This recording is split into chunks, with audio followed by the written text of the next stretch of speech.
For numbers 1, 2, and 3, you are going to be listing all the factors of each number. You can list them like this if you prefer, or you'll just go ahead and list them out with commas in between, whichever you prefer. 27 only has those 4 factors, so again, you can list them out like so, or you can list them out as products. 1 times 27 is 27, 3 times 9 is 27. For number 56, 1 times 56, 2 times 28, 4 times 14, and 7 times 8, or again, list them and put commas in between.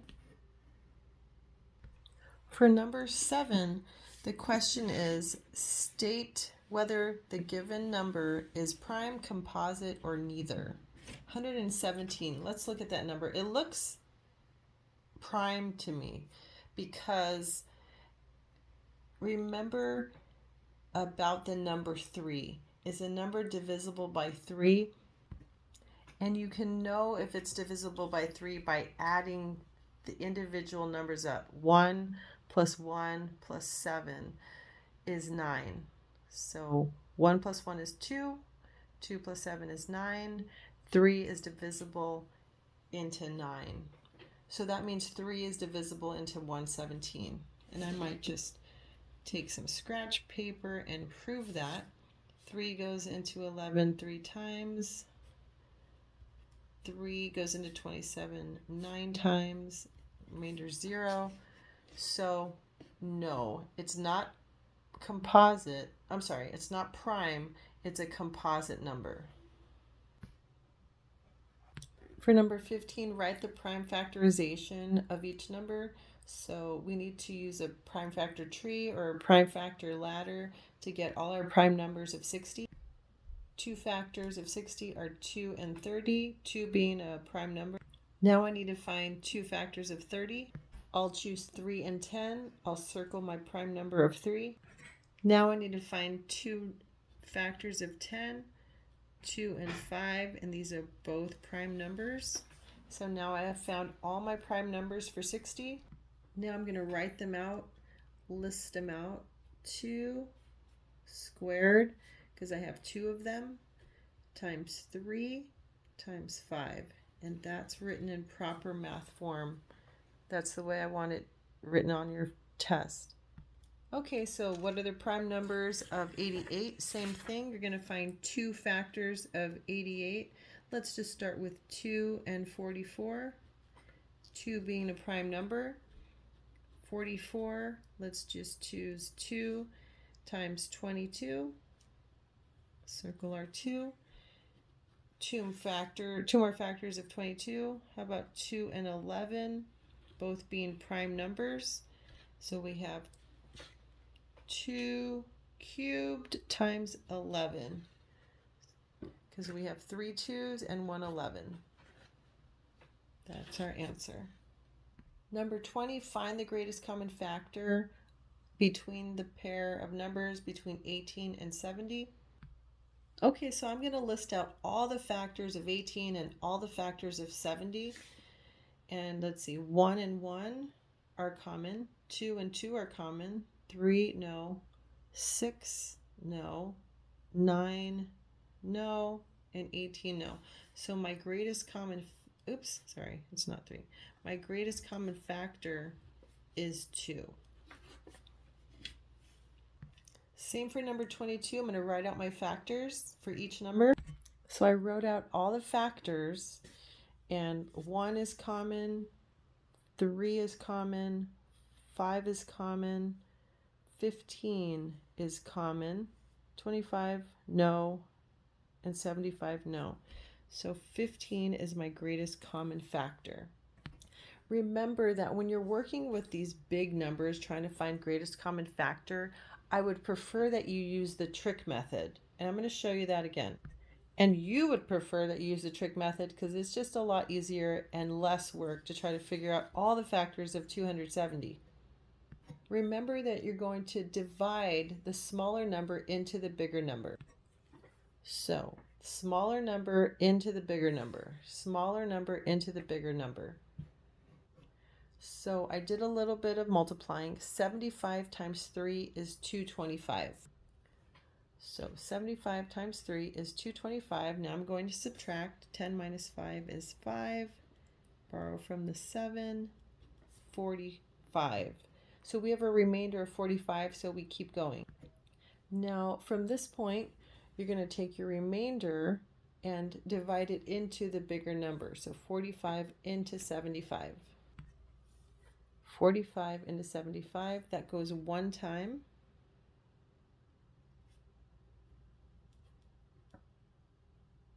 You get 30. So now you have a 30 and a 45. If you keep having remainders, you keep going. So now the smaller number into the bigger number. 30 goes into 45 one time. You get a remainder of 15. So now smaller number into bigger number. 15 goes into 30 two times evenly. You get a 0 remainder. So my greatest common factor is 15, and that checks out as well. 15 is the greatest common factor. So you can do it by listing the factors, or you can use this trick method. I just think the trick method is a lot easier with big numbers. Number 26, you're going to find the least common multiple. So you're going to list your multiples. Remember to skip count, starting with 15, 30, 45, 60, 75, and so on. And then 33, you have 33, 66, 99. So when you have a problem like this and you're having to list all the multiples and it looks like it's going to go on forever, another way you can stop and do another trick method is to just find the prime numbers of 15 and 33. So let's do a couple factor trees for 15 and 33. So we figured out that with our prime factor trees here, our two factors are 3 and 5. 3 times 5 is 15. And then our two factors are 3 and 11. And then how you extrapolate that is you see that you have two 3's here. So you pull one out. You find a 5, that's unique, so you pull that out. And then you find your 11, that's unique, so you pull that one out as well. Now you're going to multiply these three numbers. 3 times 5 is 15. 15 times 11 is 165. So 165 is your least common multiple.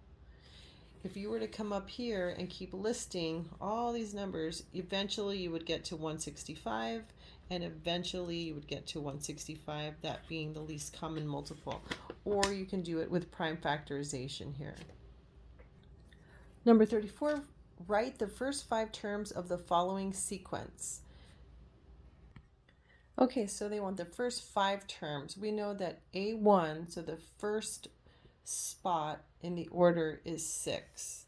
So I'm just going to put that down there. A1 equals 6. And the distance between the spots in order is 3.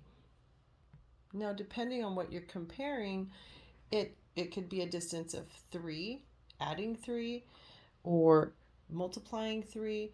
In this case, let's add 3. So if we're going to add 3, we have 9, 12, 15, and 18. So those are the first 5 terms in that sequence. Okay, we want to change this fraction and we want to reduce it to its lowest term. I noticed that there's a 5 on the end of this number and a 0, so they're both going to be divisible by 5.